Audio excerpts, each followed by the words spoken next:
انسانوں نے اپنے رنگ کی بنیاد پر، نسل کی بنیاد پر، برادری، قبیلے، پیشے، دولت، پارٹی، ہنر کے اعتبار سے اپنی تقسیمات اپنے تعارف کے لیے بنائی ہیں۔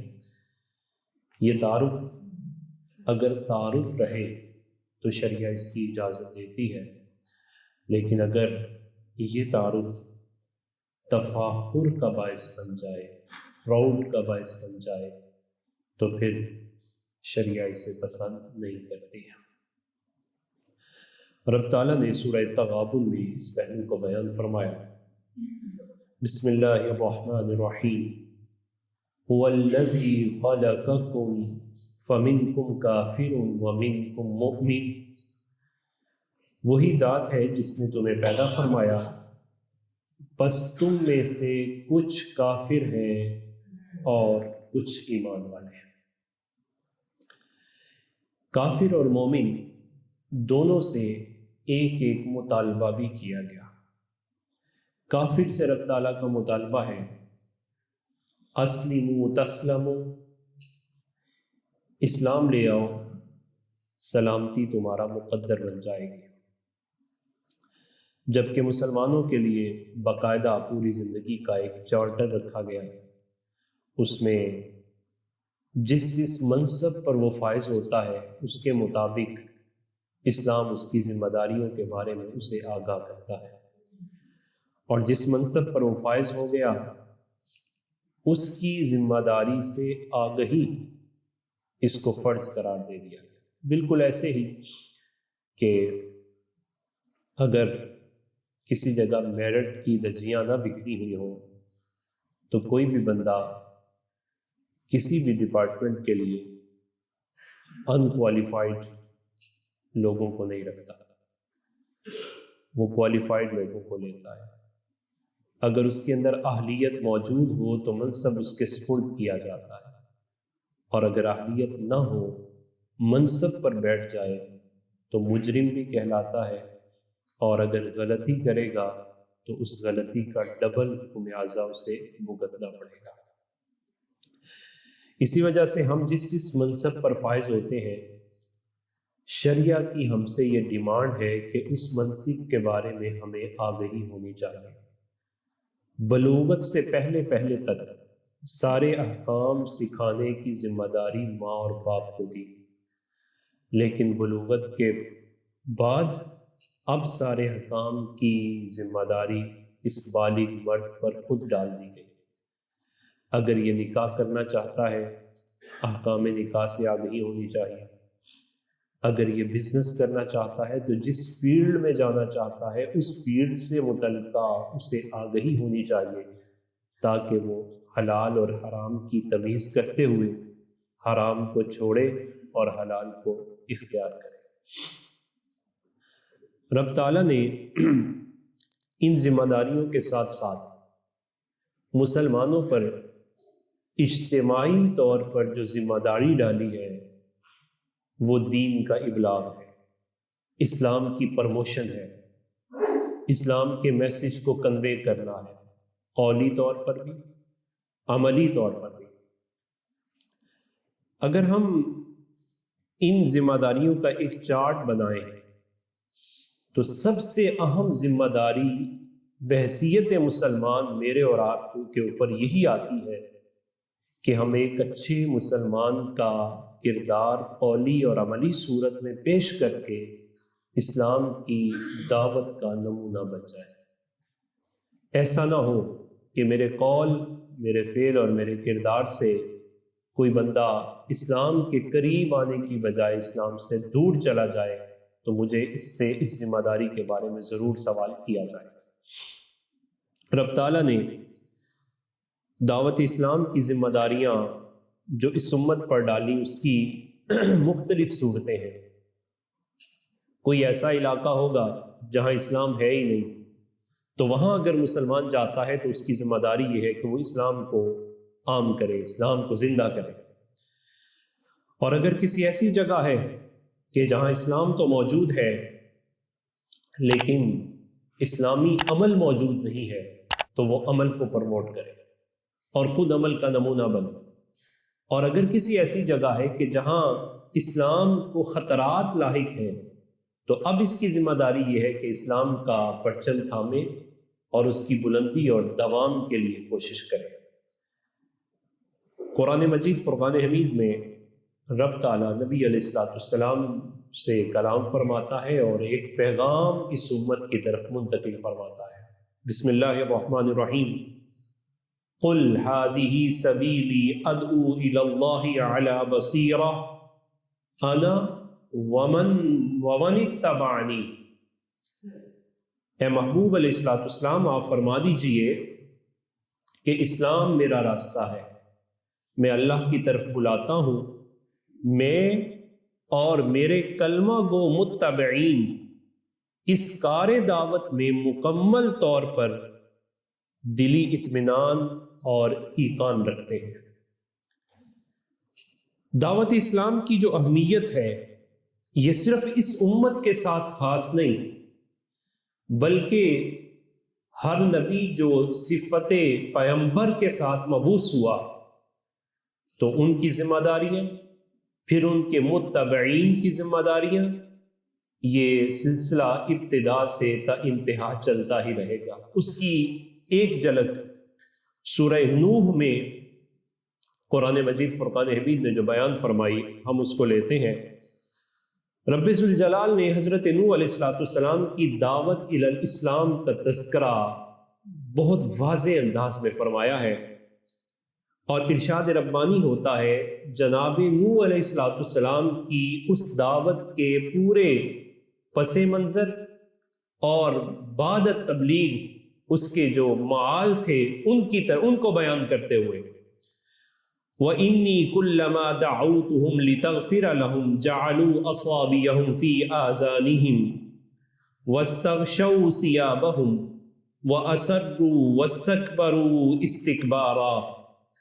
جناب نوح علیہ السلام کی دعوت کی کیفیات یہ ہے کہ وہ اللہ سبحانہ تعالیٰ کی بارگاہ میں عرض کرتے ہیں، پروردگار میں نے تیرا عائد کردہ فریضہ سر انجام کرتے ہوئے لوگوں کو پیغام پہنچایا، لیکن جن تک میں دعوت اسلام پہنچا رہا ہوں ان کی کیفیات یہ ہے کہ جب کبھی میں انہیں دعوت دیتا ہوں اسلام کی طرف تاکہ یہ بخشش پا جائیں، تیری رضامندی انہیں میسر آ جائے، تو ان کی کیفیات کیا ہوتی ہے؟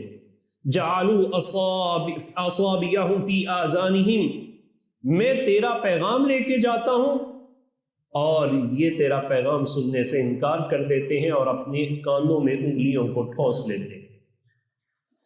جناب نوح علیہ السلام اللہ تعالیٰ کی بارگاہ میں جن کی طرف سے ریئیکشن آتا ہے ان کی کیفیات کو ذکر کر رہے ہیں کہ ان کی پہلی کیفیت یہ ہے کہ ذمہ داری تو ان کی یہ تھی کہ وہ دعوت اسلام دوسروں کو دیں، لیکن عجیب بات ہے کہ وہ دعوت اسلام کو قبول بھی نہیں کرتے، اور قبول نہ کرنا ایک جرم ہے، اس پر جو ریئیکشن دیتے ہیں وہ کیا ہے؟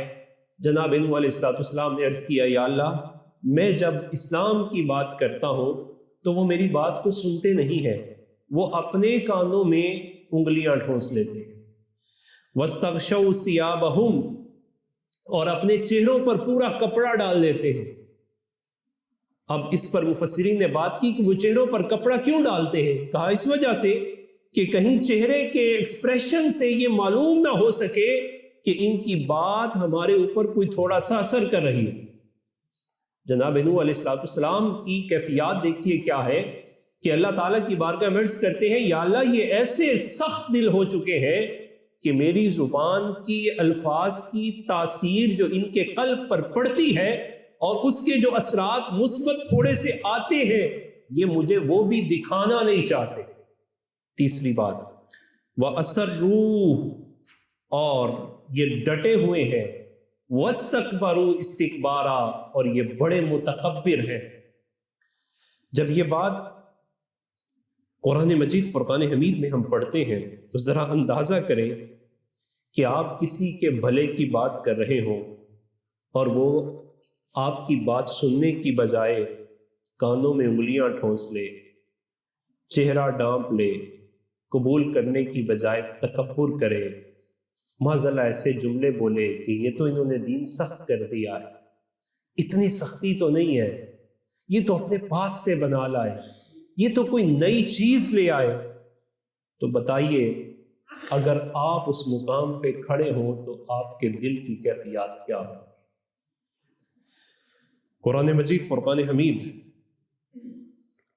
اس پہلو کو ذکر کرتا ہے کہ جناب نوح علیہ السلام اللہ تعالیٰ کی بارگاہ میں بار بار یہ عرض کرتے ہیں، اور یہ کوئی معمولی عرصہ نہیں، 950 سال کیفیات یہی رہی ہے، لیکن اپنی دعوت کو چھوڑا نہیں۔ قرآن کہتا ہے وَلَقَدْ أَرْسَلْنَا نُوحًا إِلَىٰ قَوْمِهِ فَلَبِثَ فِيهِمْ أَلْفَ سَنَةٍ إِلَّا 50 عَامًا کہ جناب تحقیق ہم نے نوح کو بطور رسول مبعوث کیا اس کی قوم کی طرف، اور وہ اپنی قوم میں رہے 950 سال۔ پھر اور کس لگن سے دعوت دی؟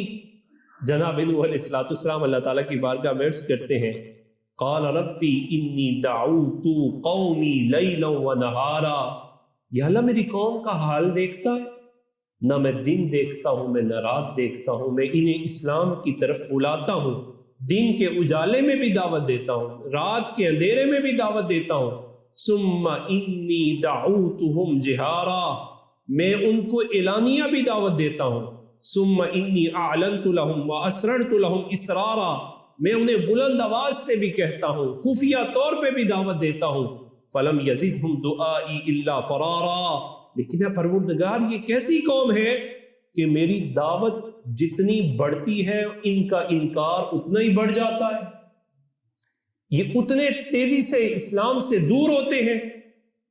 پھر یہ آیات ذکر کرنے کے بعد اس پہلو کو ہمیشہ پیش نظر رکھا جائے کہ یہ قرآن اللہ کی کتاب ہے اور مصطفیٰ جان رحمت صلی اللہ علیہ وسلم کے قلب منیر پر پڑی۔ نبی علیہ السلام کے قلب منیر پر جب قرآن اترتا ہے تو جیسی آیات ہوتی ہے ویسی ہی رسول اللہ صلی اللہ علیہ وسلم کی کیفیات ہوتی ہے۔ جب یہ آیات اترتی ہے تو نبی پاک صلی اللہ علیہ وسلم جناب نوح علیہ السلام کی دین کے ساتھ وابستگی اور وارفتگی کو محسوس فرماتے ہیں، اور ان آیات کے اترنے کے بعد رسول اللہ صلی اللہ علیہ وسلم کی دین کی تبلیغ کے لیے وارفتگی پہلے سے بھی زیادہ ہو جاتی ہے کہ اگر جناب نوح علیہ السلام 950 سال تک مشقتیں برداشت کرتے رہے اور دعوت اللہ، دعوت الدین، دعوت اسلام دیتے رہے، تو میں محمد عربی صلی اللہ علیہ وسلم اس سے بھی زیادہ وارفتگی کے ساتھ اسلام کی دعوت دوں گا، کیونکہ کیفیات یہ تھی کہ رسول اللہ صلی اللہ علیہ وسلم آپ نے جب دعوت دی تو کفار مکہ نے یہ 3 کام نہیں کیے کہ انگلیاں کانوں میں ٹھونس لیتے، چہرے چھپا لیتے یا وہ تکبر کرتے، ڈٹے رہتے، انہوں نے اس سے بھی سخت ری ایکشن دکھایا۔ اب وہ سخت ری ایکشن کیا ہے؟ نبی پاک صلی اللہ علیہ وسلم جب کفار کو دعوت دیتے تو قرآن کہتا ہے کافروں کی کیفیت کیا ہے؟ وَقَالَ الَّذِينَ كَفَرُوا لَا تَسْمَعُوا لِهَذَا الْقُرْآنِ وَالْغَوْا فِيهِ، وہ یہ کہتے ہیں کہ کافر یہ کہنے لگے کہ جب یہ قرآن پڑھے تو اس قرآن کو سننا نہیں ہے، وَالْغَوْا فِيهِ، بلکہ اس قرآن کے مقابلے میں اپنا شور کھڑا کر دو۔ ان کا ری ایکشن یہ تھا کہ انہوں نے قرآن مجید فرقان حمید کے مقابلے میں کچھ شور کو کھڑا کرنا چاہا، اس کی کیفیات بدلتی رہی، کبھی تو وہ سیٹیاں بجاتے، کبھی وہ کلیپنگ تالیاں کرتے بجاتے، اور کبھی ایسا مرحلہ ہوا کہ وہ شام اور مصر میں جاتے اور وہاں سے وہ کہانیوں اور قصوں کی کتابیں لے کے آتے، قرآن کے مقابلے میں کھڑا کرتے۔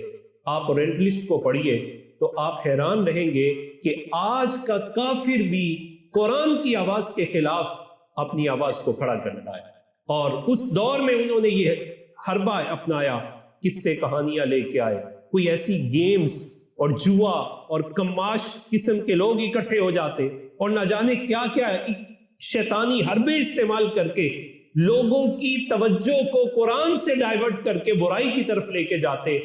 آج بھی کفر قرآن سے رشتہ توڑنے کے لیے وہ سارے حربے بدرجہ عتم استعمال کرتا ہے، وہ گانے کی صورت میں لے کے آتا ہے، وہ طرح طرح کے آلات کی صورت میں لے کے آتا ہے، اور حتیٰ کہ اللہ کی پناہ کہ اس وقت کفر اپنے پورے زور پر مذہب کی چیزوں کو بھی کفر کے رنگ میں ڈال کر ہمارے سامنے پیش کر رہا ہے۔ اس موقع پر میں ضرور صمیم قلب سے عرض کروں گا، رسول اللہ کی سب سے بڑی نعت وہ ہے جو اللہ تعالیٰ نے بیان فرمائی ہے، اور وہ اللہ کا قرآن ہے۔ سب سے زیادہ محبت اللہ کے قرآن سے، اور رسول اللہ صلی اللہ علیہ وسلم پر اترنے والے قرآن کی محبت کا غلبہ چہروں میں سب سے زیادہ نظر آنا چاہیے۔ اور اگر اس سے ہٹ کے بھی رسول اللہ صلی اللہ علیہ وسلم کی نعت پڑھی جائے تو وہ نعت ایسی نہیں ہونی چاہیے جس میں موسیقی کے آلات شامل ہو، اور پھر اس سے اور رنگ خطرناک ہو جاتا ہے کہ جب اسے نام آپ سما اور قوالی کا دیں اور اس کے پیچھے اپنی پوری نفسانی خواہشات کو آلات کی صورت میں طاری کر دیں اور اپنی خواہشات کو پورا کرنے کے لیے دین کو آپ تختہ مشق بنا دیں، مذاق بنا دیں، تو ذرا تصور کریں کہ ان لوگوں کا بھی قرآن کے مقابلے میں ایک ریئیکشن تھا، وہ تو تھے ہی کافر، جناب نوح علیہ السلام کے دل کو تکلیف ہوتی ہوگی، تو رسول اللہ صلی اللہ علیہ وسلم کے قلب منیر پر کیا گرانی گزرتی ہو۔ اور پھر جب رسول اللہ صلی اللہ علیہ وسلم کا امتی نبی پاک صلی اللہ علیہ وسلم کی نعت یا ایسے کلمات خیر کی آڑ لے کر موسیقی کے آلات کو ترجیح دیتا ہوگا تو قلب منیر مصطفیٰ پر کیا گرانی گزرتی ہوگی، اور کوئی اس سے ہٹ کر تلاوت قرآن کی طرف تو توجہ ہی نہ کرتا ہو اور گانے کی طرف توجہ کرے تو حضور پر امتی کے اس حال نے کیا نشتر چلائے ہوں گے، اور پھر کیا کیفیات ہوں گی ہمارے آقا و مولا صلی اللہ علیہ وسلم کے قلب منیر کی کہ جب ہماری زبان پر اللہ کا قرآن تو جاری نہ ہو لیکن کوئی گانا یا کوئی اس طرح کی بیہودہ کلمات جاری ہو جائے۔ لہٰذا اس موقع پر مفسرین فرماتے ہیں کہ یہ تو کفر کے وہ ابتدائی حربے تھے جو قرآن کے مقابلے میں انہوں نے کھڑے کیے۔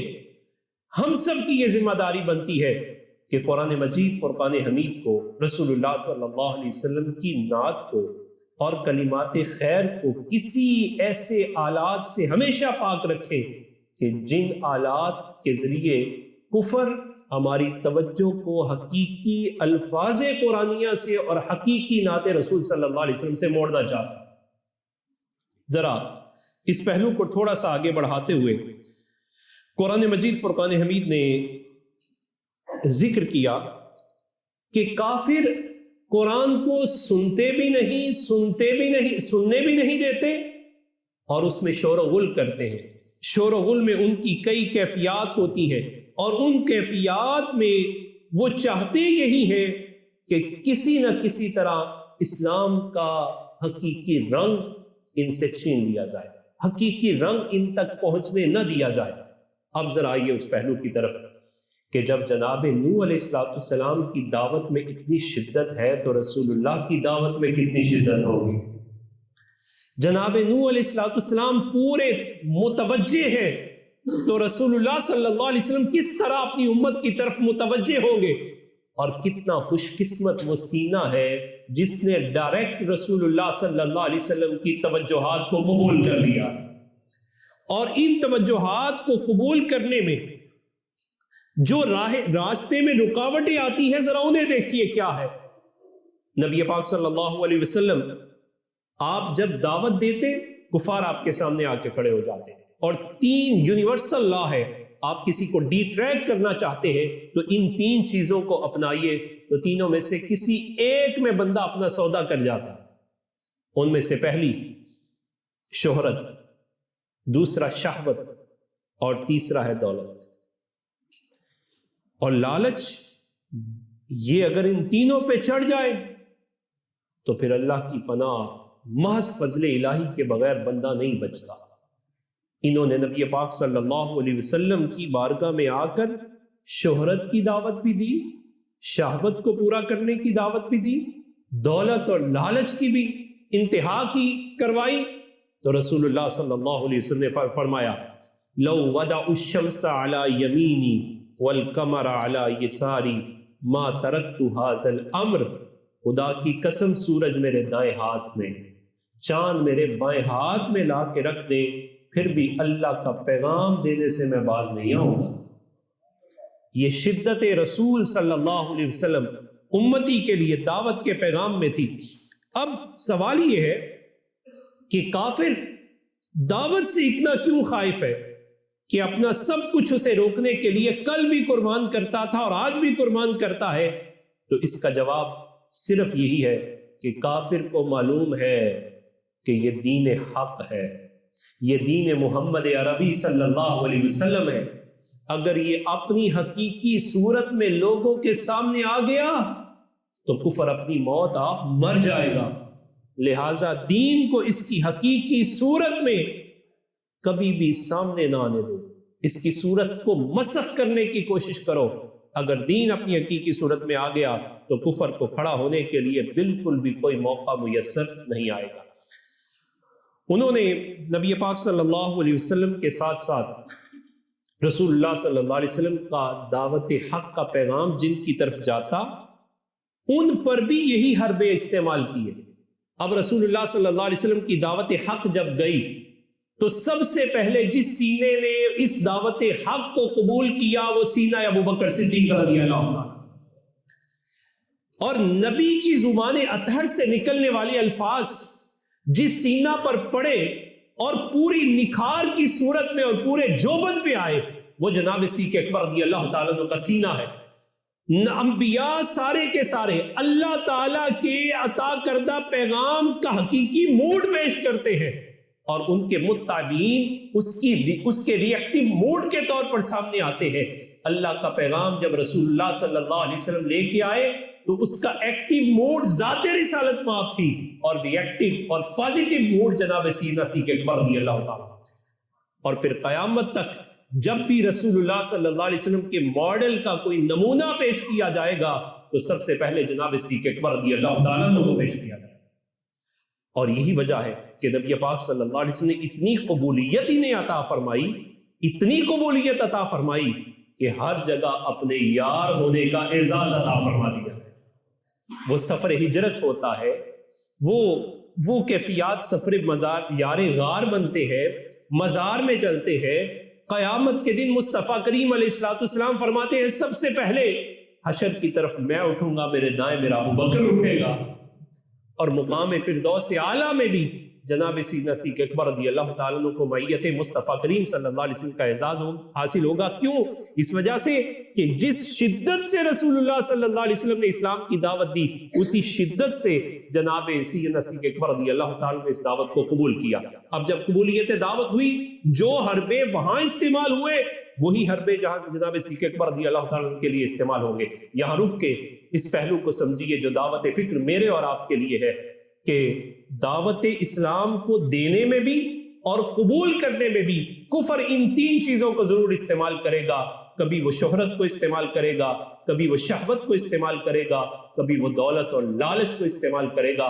رسول اللہ صلی اللہ علیہ وسلم بحیثیت آقا ان کے لیے یہ استعمال کیے گئے اور امتیوں میں سب سے پہلے جناب سیدنا ابوبکر صدیق رضی اللہ تعالیٰ عنہ کے لیے استعمال کیے۔ جب وہاں نہ ورغلا سکے تو پھر اگلا مرحلہ کہ انہوں نے شدت اپنائی۔ اب شدت رسول اللہ سے بھی کی گئی اور شدت پہلے امتی جناب صدیق اکبر سے بھی کی گئی۔ نبی پاک صلی اللہ علیہ وسلم کی کمر ہائے مبارک پہ اجڑی رکھ دی جاتی ہے، گلے میں کپڑا ڈال کے گھسیٹ دیا جاتا ہے، نبی پاک صلی اللہ علیہ وسلم کا ناطقہ بند کرنے کی کوشش کی جاتی ہے، شیب ابی طالب میں بائیکاٹ، سوشل بائیکاٹ کر دیا جاتا ہے۔ نبی پاک صلی اللہ علیہ وسلم کی دعوت حق کو روکنے کے لیے جناب سیدنا صدیق اکبر رضی اللہ تعالیٰ عنہ کے لیے بھی کیفیات یہی ہے۔ میرے اور آپ کے لیے سبق یہ ہے کہ نہ شہرت کی وجہ سے دین چھوڑیں، نہ دولت کی وجہ سے ورغلائے جائیں اور نہ شہوت کی وجہ سے ورغلائے جائیں۔ یہ امتی کا امتحان ہے، اور اگر آپ ان تینوں میں مستقیم رہے تو پھر اگلا مرحلہ ہے معاشرہ آپ کا سوشل بائیکاٹ کر سکتا ہے۔ جناب صدیق اکبر رضی اللہ تعالی عنہ آپ کی کیفیات دیکھیے۔ ابن کثیر نے لکھا کہ جب مسلمانوں کی تعداد 38 ہوئی تو سیدنا صدیق اکبر رضی اللہ تعالی عنہ نے بارگاہ رسالت میں آپ صلی اللہ علیہ وسلم میں عرض کی حضور یہ جو دعوت الی الدین کا جذبہ آپ کے سینے میں موجود ہے، اب میرا سینہ بھی بڑا منور ہے۔ حضور پہلے آپ دعوت دیتے تھے، اگر آپ اجازت دیں تو آج صدیق اپنی زبان سے دعوت نہ دے۔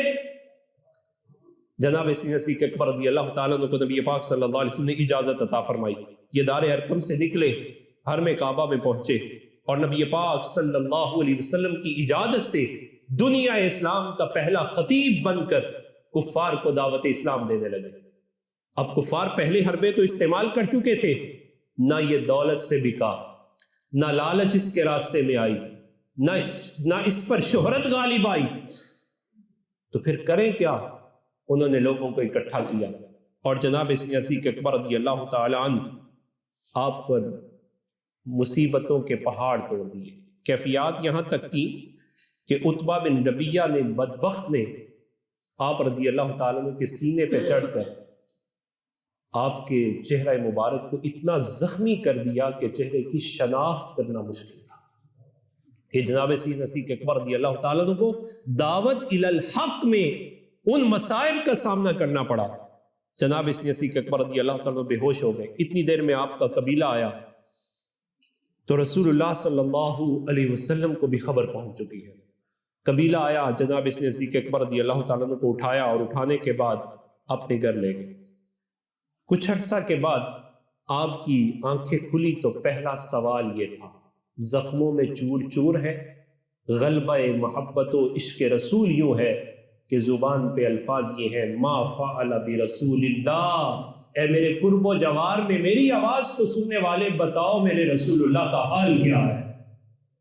اس ضمن میں محدثین نے کہا اس حال میں بھی صدیق اکبر نے فکر یہ دی کہ تم نے سوال کرنا ہے تو دین کے بارے میں سوال کرنا ہے، ذات رسالت مآب کے بارے میں سوال کرنا ہے۔ جناب صدیق اکبر رضی اللہ تعالیٰ عنہ آپ کی ان کیفیات میں ماں نے کہا کہ نبی پاک صلی اللہ علیہ وسلم کے بارے میں مجھے تو معلوم نہیں ہے، اور ابھی یہ اسلام بھی نہیں لے کے آئی تھی۔ تو جناب صدیق اکبر رضی اللہ تعالیٰ عنہ کہنے لگے کہ مجھے اس وقت تک چین نہیں آئے گا جب تک رسول اللہ کے بارے میں خبر نہیں آ جائے۔ ماں سے کہنے لگے ماں پتہ کریں۔ ماں کہنے لگی میں پتہ کرتی ہوں۔ ام جمیل بنت خطاب جو جناب عمر رضی اللہ تعالیٰ عنہ کی ہمشیرہ ہیں، جنہوں نے مصیبت سہی، جب وہ ایمان لائیں تو صدیق اکبر رضی اللہ تعالیٰ عنہ کی طرح جناب عمر رضی اللہ تعالیٰ عنہ نے انہیں بھی تختہ مشق بنایا، تو ان کے پاس پہنچی اور جا کے کہا کہ نبی پاک صلی اللہ علیہ وسلم کی کیفیات کے بارے میں بتائی۔ انہوں نے بات بتائی، واپس آئی، ماں نے کہا نبی پاک صلی اللہ علیہ وسلم تو ٹھیک ہے۔ کہا نہیں، صدیق کو اس وقت تک یقین نہیں آئے گا جب تک خود رسول اللہ کی زیارت نہیں ہوگی۔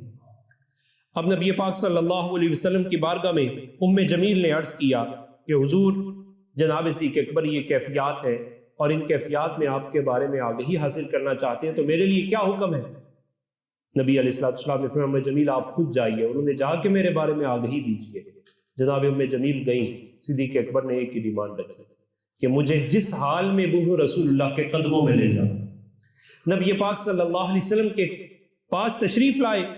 کیفیات کیا ہے کہ چہرہ مسخ ہے، چلنے کی سکت نہیں رکھتے، لیکن دین کے ابلاغ کے لیے جب مصیبتیں اٹھائیں، اپنے عشق کی وارفتگی دکھائی تو قبولیت کیا ہوئی؟ فَأَقَبَّ عَلَيْهِ رسول اللہ صلی اللہ علیہ وسلم وَقَبَّلَهُ وَأَقَبَّ عَلَيْهِ الْمُسْلِمُونَ وَرَقَّ لَهُ رسول اللہ صلی اللہ علیہ وسلم رِقَّةً شَدِيدَةً۔ فرماتے ہیں نبی علیہ السلام نے اپنے بازو پھیلائے، جناب صدیق اکبر پر جھکے، ان کو بوسے دیے، اور سارے صحابہ بھی جناب صدیق اکبر پر جھک گئے۔ فرماتے ہیں یہ پہلی شخصیت تھی جس کی ذات کے لیے رسول اللہ کی آنکھوں سے آنسو جاری ہو۔ اس پر پھر محدثین نے مجھے اور آپ کو درس دیا، فرمایا کوئی تو ایسا کام کرو کہ اگر تم مصیبت میں آؤ تب بھی رسول اللہ تمہاری طرف توجہ کریں، اگر تم فرحت میں آؤ تو پھر بھی رسول اللہ تمہاری طرف توجہ کریں۔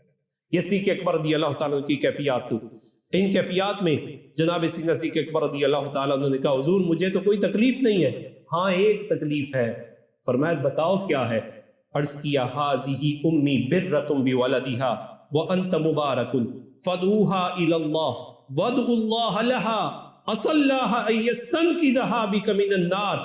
اس موقع پر بھی دعوت اسلام کو نہیں چھوڑا. ہم پہ غمی آ جائے ہم پھر بھی ڈی ٹریک، خوشی آ جائے تو کوئی حال نہیں رہتا. جناب سیدنا ابو بکر صدیق رضی اللہ تعالیٰ عنہ امت کے لیے مصطفیٰ کریم علیہ الصلوۃ والسلام کی تعلیمات کا پہلا ماڈل. اس کیفیات میں بھی کہتے ہیں حضور ایک تکلیف ہے. فرمایا بتا صدیق تکلیف کیا ہے؟ کہا حضور یہ جن کے ساتھ میں آیا میری اماں ہے، میرے ساتھ بڑا پیار کرتی ہے، لیکن حضور دل میں ایک قلق ہے، میری ماں نے ابھی تک اسلام قبول نہیں کیا. وَأَنْتَ مُبَارَكٌ، حضور آپ کی صحبت میں آج کسی وجہ سے آ گئی، آپ تو برکتوں کا محور اور مرکز ہیں. عرض کیا فَدْعُوهَا إِلَى اللَّهِ، حضور جیسے شدت سے مجھے اسلام کی طرف بلایا تھا میری ماں کو بھی اسلام کی دعوت دیجیے. اس موقع پر بھی دعوت اسلام. جناب صدیق اکبر رضی اللہ تعالیٰ عنہ کا یہ کہنا تھا، نبی پاک صلی اللہ علیہ وسلم نے ان کی والدہ جناب ام خیر سلام اللہ علیہا انہیں دعوت اسلام دی، اور ادھر دعوت اسلام دی، ادھر جناب صدیق اکبر نے اگلا جملہ پیش کر دیا. عرض کرتے ہیں ادعو اللہ لہا، حضور دعوت تو دے دی ہے، ہم ذرا اللہ کی بارگاہ میں دعا کریں اللہ انہیں قبول فرما لیں. نبی علیہ الصلوۃ والسلام نے دعا فرمائی. اب دعا فرمانا تھا اس سے پہلے کہ رسول اللہ صلی اللہ علیہ وسلم کے دستہائے مبارک واپس آتے، رب تعالیٰ نے جناب صدیق اکبر کی والدہ کو ایمان کی دولت عطا فرما دی. سبق کیا ملا؟ سبق یہ ملا کہ ہر حال میں دعوت اسلام کی طرف متوجہ رہنا، اور حالت مصیبت کے اندر اگر کوئی اسلام پہ ثابت قدم رہتا ہے تو رب تعالیٰ اس کی زبان کے اندر تاثیر پیدا فرماتا ہے، اسے توجہ مصطفیٰ کریم میسر آتی ہے. اور پھر اگلا مرحلہ جو محدثین نے لکھا، فرمایا یہ صدیق اکبر رضی اللہ تعالیٰ عنہ کی اسلام کے ساتھ برفتگانہ محبت تھی، جس کا فیضان یہ تھا کہ رب تعالیٰ نے صدیق کی اصل کو بھی صحابیت کا مقام دیا، صدیق کی نسل کو بھی صحابیت کا مقام عطا فرمایا. یعنی والدین بھی صحابہ اور اولاد بھی صحابہ. مرتبہ صحابیت میں ایک پہلو ہمیشہ پیش نظر رہے. لوگوں نے طرح طرح کے ترازو رکھے اور تولنا شروع کر دیا، یہ عمل ایسا، وہ عمل ایسا، وہ عمل ایسا. یاد رکھیے صحابی عمل سے بنتا ہی نہیں ہے. جو عمل پہ تولنے والے لوگ ہیں کہ اس کا عمل ایسا، اس کا عمل ایسا، وہ ہمیشہ پیش نظر رکھے صحابی عمل سے نہیں بنتا، بلکہ صحابی تو رسول اللہ صلی اللہ علیہ وسلم کی زیارت سے بنتے ہیں.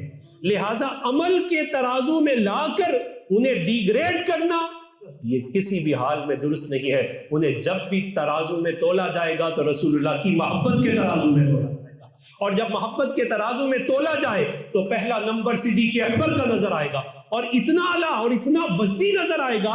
جناب عمر رضی اللہ تعالیٰ عنہ فرماتے ہیں اگر صدیق اکبر رضی اللہ تعالیٰ عنہ کے ایمان کو ایک ترازو کے پلڑے میں رکھا جائے، دوسری طرف رسول اللہ کی ساری امت کا ایمان رکھا جائے، تو پھر بھی ابو بکر کا ایمان سبقت لے جائے گا. یہ ایمان کی وہ شدت اور وہ غلبہ تھا. اور نبی پاک صلی اللہ علیہ وسلم کے اس غلبے کو قبول فرمانے کے بعد رب تعالیٰ نے بھی اتنا قبول فرمایا، ایسی قبولیت ہوئی کہ جناب صدیق اکبر رضی اللہ تعالیٰ عنہ پر اگر کوئی اعتراض کرتا تو رب تعالیٰ خود اس کا جواب عطا فرماتا ہے. جناب صدیق اکبر رضی اللہ تعالیٰ نے جناب بلال کو آزاد کیا. لوگوں نے کہا شاید کوئی اپنا لالچ ہے جس کی وجہ سے آزاد کیا. جناب صدیق اکبر رضی اللہ تعالیٰ نے رسول اللہ صلی اللہ علیہ وسلم کی بارگاہ میں مال لے کے آئے تو سارے کا سارا لے کے آئے. لوگوں نے کہا لگتا کچھ ذاتی مفادات لگتے ہیں.